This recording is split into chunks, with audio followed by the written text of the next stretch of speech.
Hello, good evening. Hello, everybody. I don't know why I decided to do this video. It's just I thought, fuck it.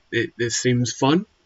It's a fun idea that I've decided to do, and that is to go through my list of films on Letterboxd, which is it's just like a review site for films. You can catalog films and review them and stuff. And you can give star ratings and stuff. And so I thought I'd go through it, and we will I will do like a quick review in a sense of like the films I've seen. I'll talk briefly about the film, and then I'll kind of I'll then introduce it and kind of give my thoughts on it, I suppose. Oh, that's a good point. Do I go from my most recent watched film, or do I go from the earliest film and move backwards? I'll go earliest film and move backwards. We'll see how that goes. So we've got 7 pages of films that are here. So the first, I don't know. Oh, it's sorted by release date. When rated. We'll do earliest first. There we go. So, right, here we go. So the first film on this list is. So this is the first. Actually, no, we'll do it really. Actually, no, I like jumping about. Never mind. Sorry about all this. Yeah, the first film on here is Joker, which I have reviewed on this channel many, many moons ago during the pandemic. It was 4 years ago. And Joker, for a very long time, was my favourite film of all time.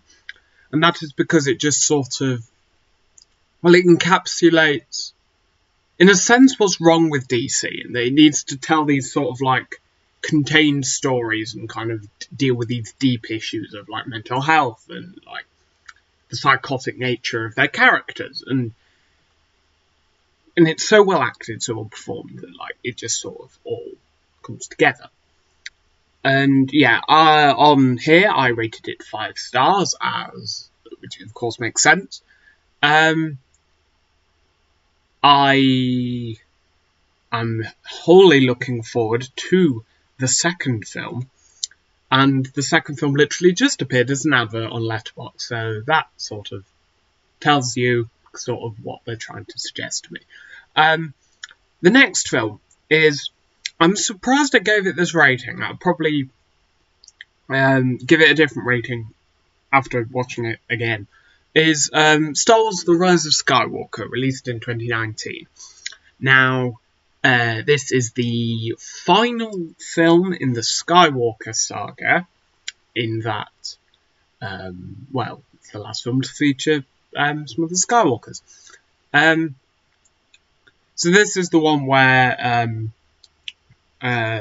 just had the bit at the end of The Last Jedi, where Luke's gone, Kylo Ren is sort of doing all of the stuff, Palpatine comes back, and he's kind of been manipulating stuff the whole time.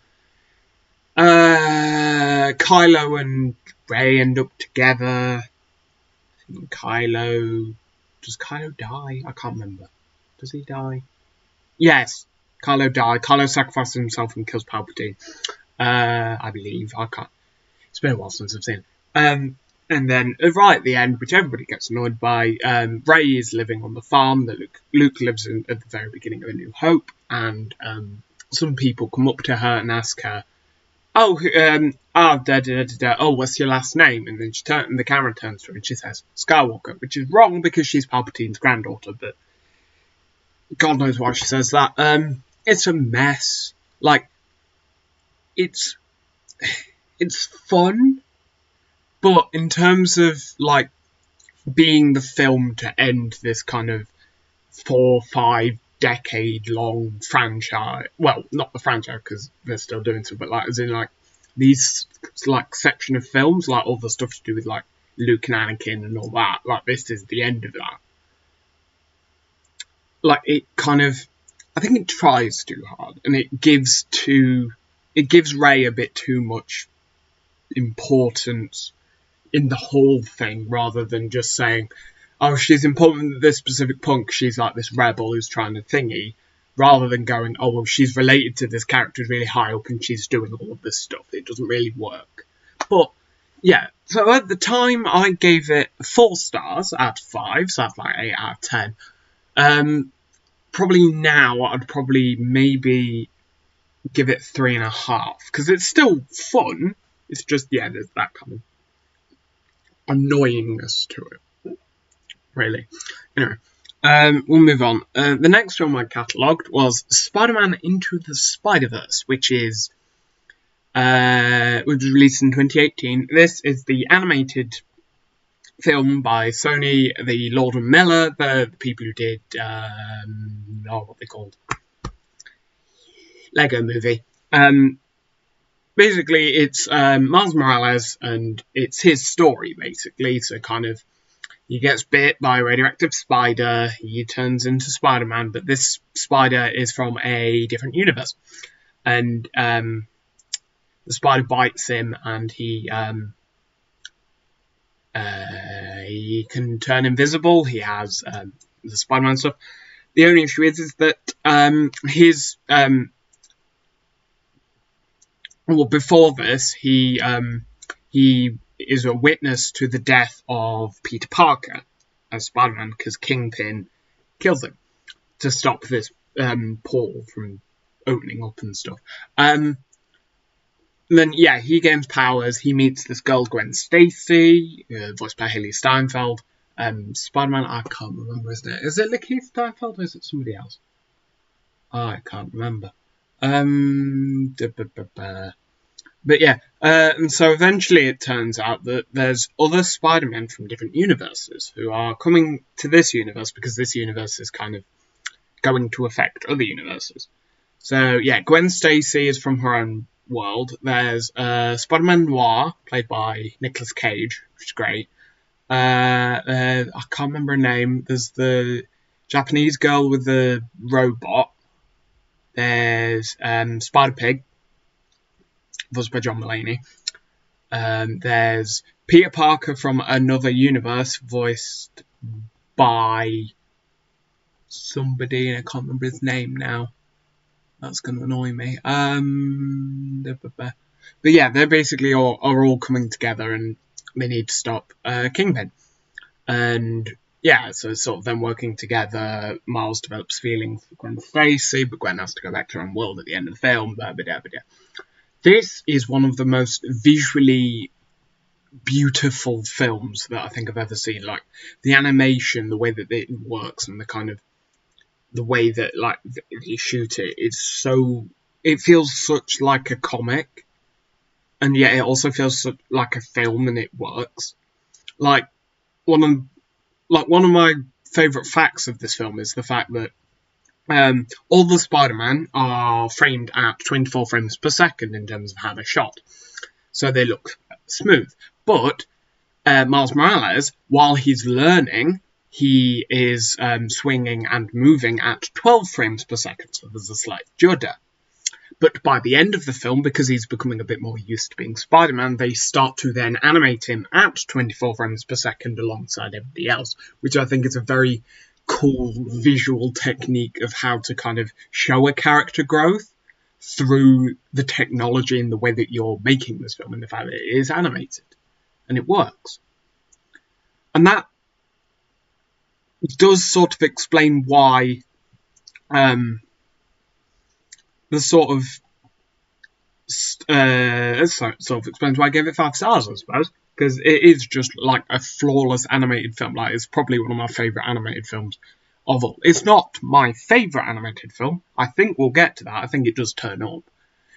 But yeah, it's there. It exists. What do we have next? Quite an obscure film. I don't know why I randomly decided to review this. Igor, an animated film released in 2008, which is, I can't remember the plot. Let me just have a quick read. Cliche humbucked evil scientist's assistant aspires to become a scientist himself, much to the displeasure of the rest of the evil science community. Now, there's, like, it's a weird film because, yeah, like, it's, like, basically, yeah, this humpback guy, Marlene Klaus is in it, I don't know why she is, but yeah, there's a load of people in it. Eddie Izzard's in it. We'll get to him. Sorry.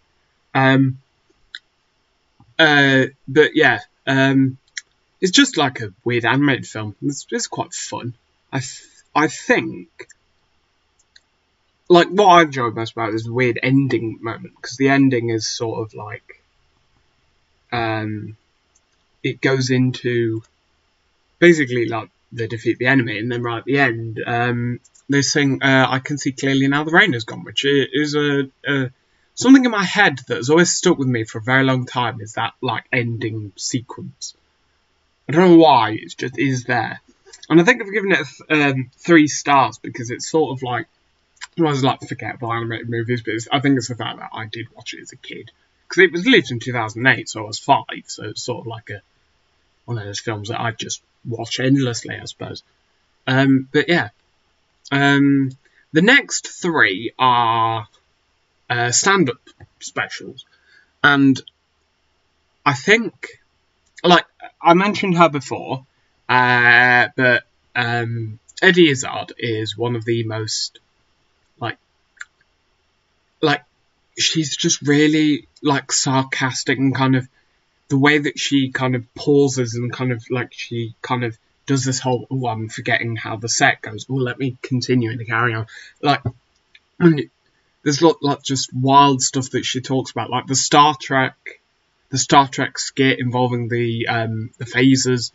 That's like I was, before I watched Star Trek, I was not aware of how funny that was, and then after watching Star Trek and then watching that again, like, kind of, she includes certain references and stuff that I was like, oh, okay, there is a bit more nuance to this rather than just a simple comedy bit. And she does that a lot. There's the cake or death thing with the Spanish Inquisition. There's the Darth Vader in the canteen. There's the Origins of the Universe stuff. There's the Noah's Ark stuff where it's like, oh, 2 cats, yes, okay, yep. 2 dogs, yes. 2 fish, yes. Well, not 2 fish. 2 giraffes, yes. And then it's like, 2 ducks. And the ducks are like, well, we're not coming. And Noah's like, oh, why? Why would you not want to come? And the duck's like, well, we float. There's going to be a flood. We can be fine. And, yeah. It's just, like, these 3. So there's, Definite Article, which was 96. There's Glorious, which is 97. And then there's Dressed to Kill in 99. There's some others which I'll probably have reviewed later, but these are the ones here. These are, like, if you haven't watched them and you're a fan of stand-up comedy, go watch them, like, honestly. And I've given them all 5 stars, I believe, which, that's the thing, in my rating, I don't really, I don't know, Baby Driver. Baby Driver is next, released in 2017. This is Edgar Wright's, I was going to say most recent film, but that's not true. It's a film he made before the most recent film.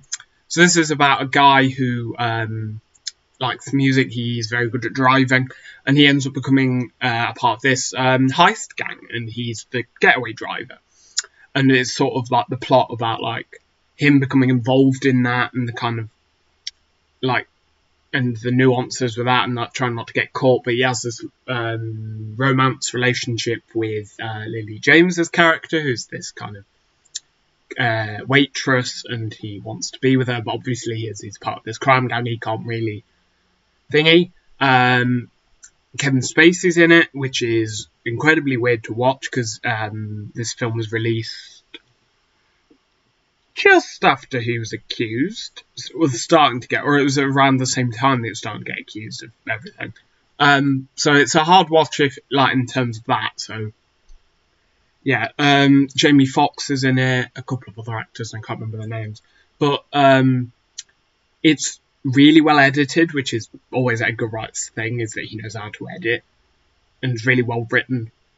I wouldn't say like there are other Edgar Wright films, and we are going to get to them like quite shortly, but these ones are. This is one of those ones where it's like, because it's going against his type in that he tends to do comedies, and this is more of it's like a heist drama with elements of like there's like jokes in it just to keep stuff light, but it's not grounded in comedy. And I gave that film 4 stars, which I think is well deserved. It is a very good film. It's not one of my favourite Edgar Wrights, as I said, but it's really good. The next film is another Edgar Wright film. It's Scott Pilgrim versus the World. This is this is based on a manga, I think, or is it the other way around, where this came first and then the manga came? But basically, Scott is he's just like a guy in a band. I think he's like early 20s, and basically this girl comes into his life, Ramona Flowers, played by, Scott is, I've forgotten his name, Michael Cera. Scott is Michael Cera, and Ramona is, why am I forgetting her name? Sorry for the pause. Mary Elizabeth Winstead, and basically he ends up dating her and dumping this other girl, but to fully be with her, he has to battle her 7 evil exes. And so basically the film is like him going to try and like fight them, and a lot of the time he kind of fights them through music, and it's very like cartoonish, kind of over the top. Like some of the people who she's dated are Brandon Routh, who's a vegan who has like really big powers because he doesn't eat meat, and then he gets defeated because apparently he accidentally ate something that wasn't vegan, and then he gets arrested by the vegan police or something. I think, or am I thinking of something else? Brie Larson, she's one of them, and she has a really good song in it. Chris Evans, he's this like he's a stuntman, but he also like rides skateboard. Jason Schwartzman is one, and then there's like 2 of this band. Like she dated both of them, I think, and then there's this other guy, and I can't remember who that is.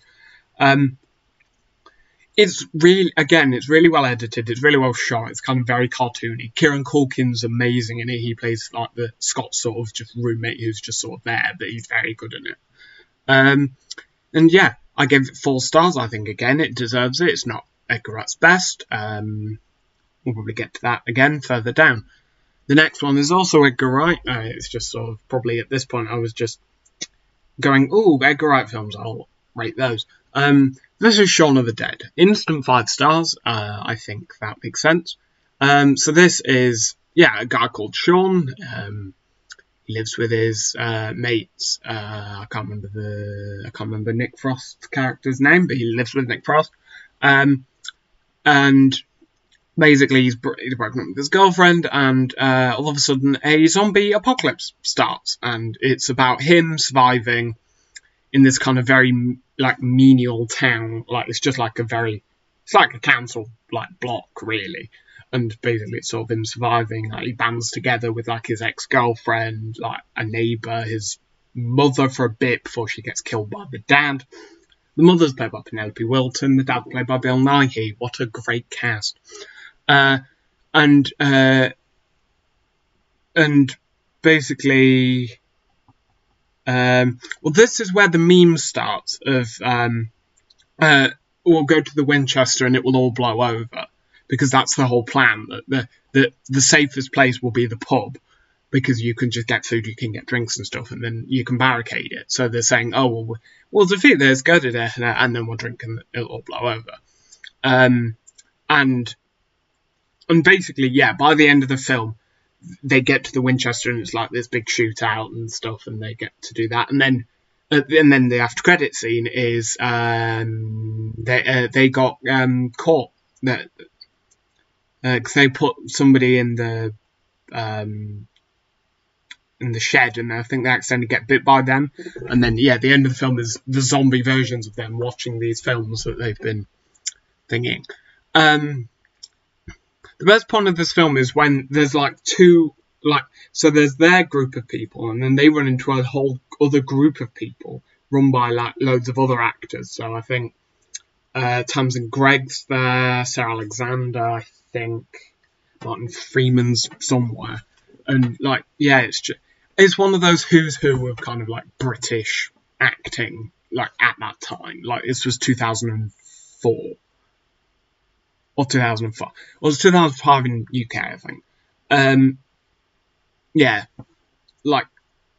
love this film. It's silly, it's gory at times, but it's so good. So 5 stars. The next film, weird choice after all of that, is Pokemon Detective Pikachu, released in 2018. 19, I can't remember. Hang on, let me have a look. 2019. Okay. This is a film set in the Pokemon universe, of course. It's a slightly different Pokemon universe in that Detective Pikachu can speak and is voiced by Ryan Reynolds. And that's basically the whole selling point of the film. Justice Smith plays this guy whose dad disappeared and is sort of looking into why his dad disappeared, and he goes to the main city and starts to find out there's this conspiracy about where he's gone and stuff, and he was researching into this big tech company who are trying to do this thing with some Pokemon. There's also this backstreet Pokemon fighting, kind of cockfighting, that sort of thing, but with Pokemon, and there's Charizard and stuff like that. There's a Mr. Mime sequence, and it turns out that they've been experimenting to create this Pokemon called Mewtwo, which is similar to the game in that Mewtwo is man created rather than born through Pokemon means or bred. But Pokemon. Bill Nighy's the leader of the tech company, and he turns out to be evil, and he ends up putting his consciousness into Mewtwo, and then Mewtwo speaks as him, and it's quite funny. But basically, the big plot twist of the film is that due to a science incident, Detective Pikachu is the dad. Basically, the dad his consciousness goes into the Pikachu, and so has become because the Pikachu was owned by the dad, but then the dad died and Pikachu takes over. And the end of the film is Pikachu fights Mewtwo. It's fun, it's fan servicey, it's there are issues with it, kind of maybe the story's quite simple in a sense, but it's fan service, what can you do? I give it 3.5 stars. I think I'll probably bump that up to 4 if I'll be honest, but I think that's fair. The next film is it's hard to talk about this one. It's Harry Potter and the Deathly Hallows Part 1, released in 2010. Now, the issue with talking about Harry Potter, of course, is all of the shit that J.K. Rowling has spouted over the past few years, and the fact that she has tarnished everything due to her weird and horrible views that are wrong. Trans rights and all that stuff. Hooray. But, I've given this 2.5 stars, and when I did this, I don't think any of that had come out yet. It's just, this is a bad film. Even for Harry Potter fans, this is always considered one of the worst ones, because nothing happens. And this is one of the longest films, and nothing happens. This is the one where it's oh, Harry and Ron have fallen out. Oh, we need to get the Horcruxes. Not set at Hogwarts at all. And yeah, like nothing happens. The only important thing is Dobby dies at the end. Yeah, don't want to dwell on it too much. Right, yeah, we'll move on quickly. Yeah, 2.5 stars. It's alright. It's like at the time of Harry Potter, so I suppose that's kind of yeah. We'll move on. Something more light-hearted. Lee Evans. Again, another thingy, what you call them. I've forgotten their names. Stand-up comedians. There we go. There's like 5 Lee Evans things here. There is Lee Evans Wide and Wonderful, which is 2002. There's Monsters, which is his last tour. XL Tour Live, 2005. Big, 2008. And Roadrunner, 2011. Now, all 5 of these are bloody amazing. Lee Evans is the best stand-up comedian of all time, ever. Like, Eddie Izzard is sort of up there, and Billy Connolly's there as well, but yeah, Lee Evans is at the top. It's just his physicality. He just gets how to tell a joke physically. Like, his writing is very simple, and the stuff that he talks about, like, a lot of comedians talk about, but it's the fact that he's able to embody these things and do these voices and say these things that it just kind of, it elevates what he's doing. And yeah, I think it's just a wonderful, like, stand-up comedy to watch. Again, if you haven't seen it, go watch it. It's great. The next thing, Magic Roundabout, 2005. Now, this is probably just a nostalgia thing, but I really like this film. It's just really nice and comforting, and it's just nice to watch, and like seeing, there's Zebedee, and there's the others, and why have I forgotten any of their names? But yeah, like this film just sort of gets what the Magic Roundabout was about. It's sort of kind of it's really good. Because Robbie Williams is in it. And Robbie Williams, Kylie Minogue, Ian McKellen, Joanna Lumley, Jim Broadbent, Bill Nighy, Tom Baker, Ray Winston, Lee Evans, he voices the train, Jimmy Hibbert, Daniela Loftus, and Idris Mahmoud. This film is just kind of, it's just really, like, it doesn't need to be as good as it is, but like, again, it's sort of like a, I've given it 3 stars because I think it's like, it's not like, oh my god, like amazing. But it's a nice comfort film, really. Like, there probably is problems with it, but yeah. Now the next thing is a weird one because for some reason sometimes they put TV on Letterboxd, which I don't get. They need to do a TV version of Letterboxd. There probably is one. This is Planet of the Dead, an episode of Doctor Who released in 2008, I think, or 2009. 2009. This is the Easter special. This is the one with the big bus that lands in the sand. Lee Evans again is in it. And then it says Tennant's Doctor. It's got fly people. It's got these weird wing things. It has unit people in it. It sort of sets up the finale, the end of time, that sort of stuff. It's like, it's an alright episode. It's not like, in terms of all those specials, it's not the best one. And I probably wouldn't give it the rating I've given this, because I'd probably give it 3 stars, but somehow here I've given it 4. But, you know, it's an alright episode, I suppose. We have a lot of films here, so I might have to come back to, because we're only like halfway through this page and we've been going, what, half an hour? I suppose I ramble and I pause and stuff, but yeah.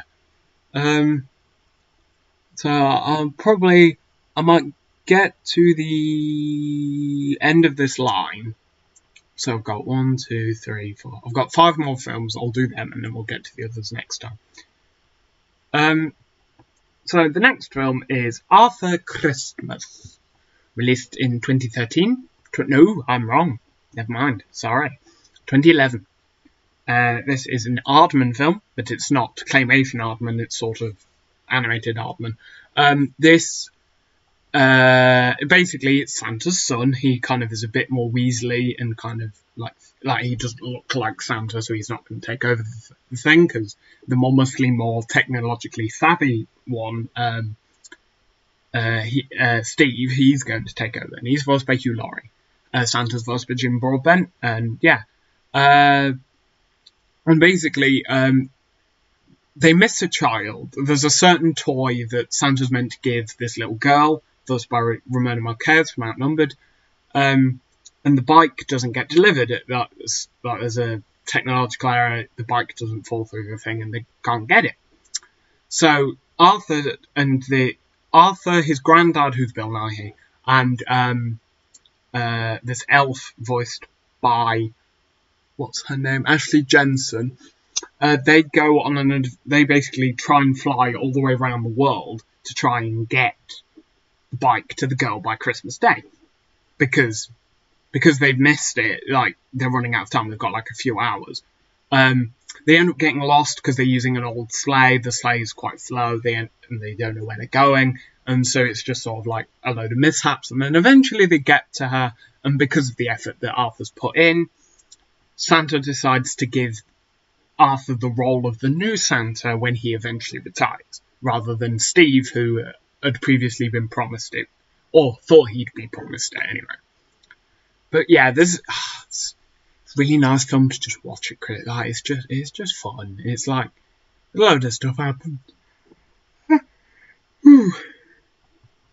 Excuse me. There. Yes. Yeah, really good film. 4 stars. Good time. The next film is sort of the opposite. It's quite a very serious film. The King's Speech. Now, The King's Speech is a biopic of King George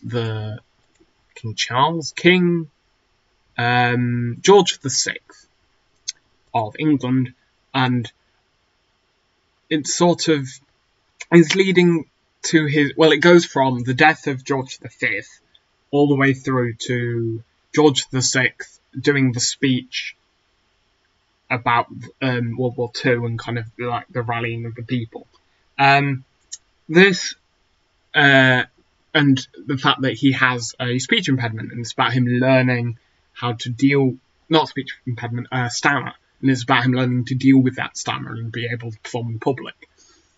And Colin Firth won an Oscar for this film, and he bloody deserves it, because it's him, Helen Bonham Carter's his wife, Michael Gambon plays George V. Geoffrey Rush does a really good job as the voice coach for George VI. I can't remember who plays Churchill. Churchill is in this film. Timothy Spall, that's it, yes. Guy Pearce plays Edward VIII, the one who's in with the Nazis. It's really good. Like, it's sort of powerful in the fact that and it's weirdly telling that like we had a monarch who had a disability of sorts, and he was just able, like, that he had it, and he was kind of able to go through all of this and kind of get this stuff done, and it kind of makes him feel more human in a way. Like we know a lot about the monarchy, and kind of like there are some issues obviously, but like largely, like this kind of is one of the advocacies of it, sort of way. And Ramona Marquez again is in this film, as she is the young Elizabeth, obviously our late Queen. 5 stars. Mamma mia. Next film, Fleshed Away. Fleshed Away is an Aardman animated film, but not claymation. This film was released in 2006, and it stars Hugh Jackman as a sort of self-entitled rat. Kind of, he's very posh, he lives in this rich house, he kind of has all this lavish stuff, and he kind of, like, lives in a house, he has, like, his own bed, his, like, shower, food, and then, all of a sudden, his brother turns up, played by Shane Ritchie, for Alfie from EastEnders, and basically starts off all of this kind of. They end up getting flushed down a loo, and they end up in this sewer town, and they basically have to. Well, they want to escape, but then it's about him accepting the fact that he doesn't need to be as posh as he is, and that he can live with normal people. Kind of, it's a class thing. And there's a frog. There's an evil frog. It's great. It's wonderful. It's a silly film. It's good. Yeah. 4 stars. I have a great time. There's a love interest with Kate Winslet's character, Rita, that's very good. It's also got the Slugs who sing I'm So Lonely, which everybody should know, hopefully. The next film was a film I watched based on a book recommendation I got from somebody once upon a time. That is The Hitchhiker's Guide to the Galaxy, released in 2005.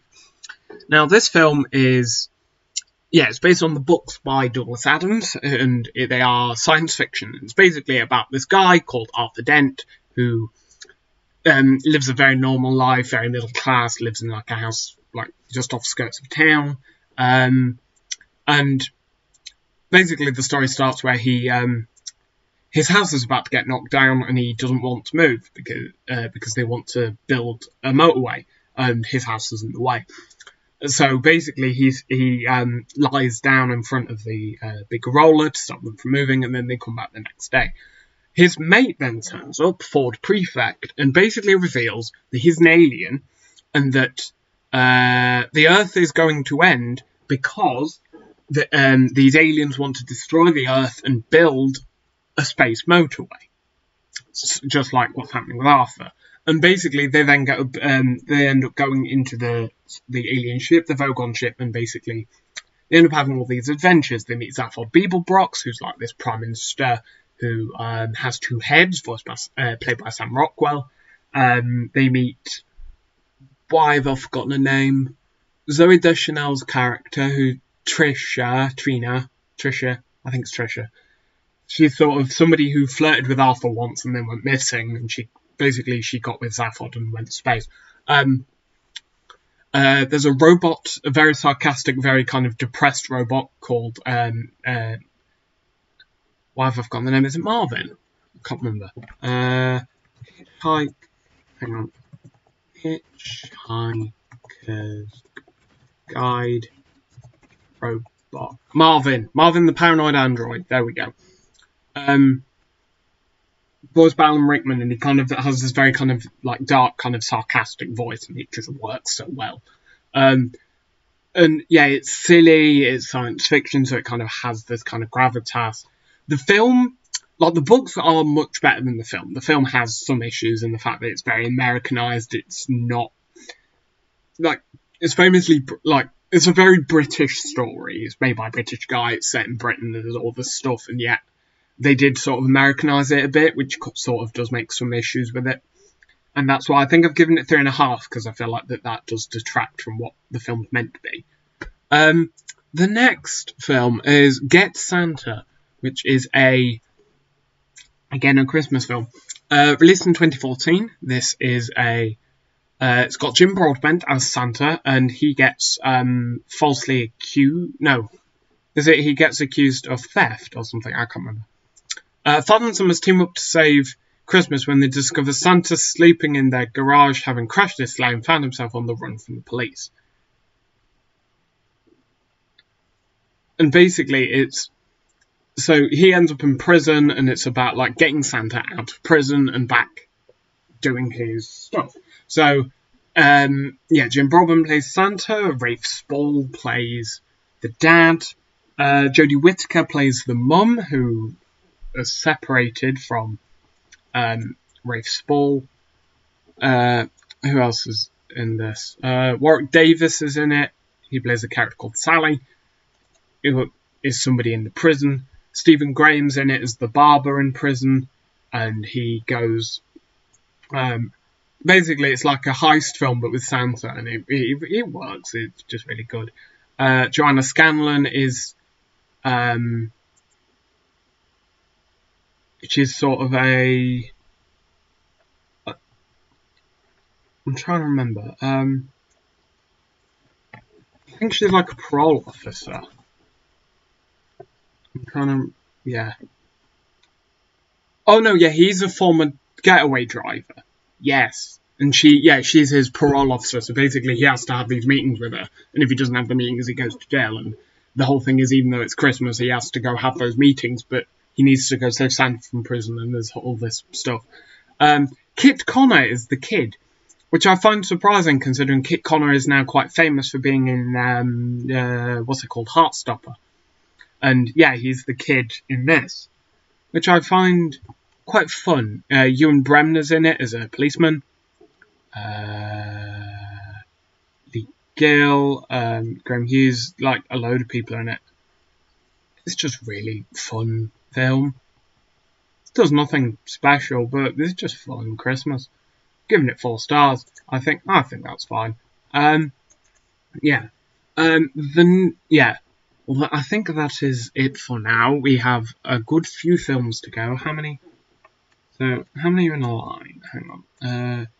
2, 4, 6, 8, 10, 12. So we've got 12, 1, 2, 3, 4. So we've got 48 more films to go on this page, and then we've got more pages. We've got 7 pages in total, so this will take a while, and I think hopefully this will be fun. Yeah, the next thing is a TV show called The Royal Family, and I think I talked about this before, but this episode is the new Sofa, released in 2008. And we'll get to that next time. Thank you very much for watching / listening / doing whatever you're doing. Thank you and goodbye.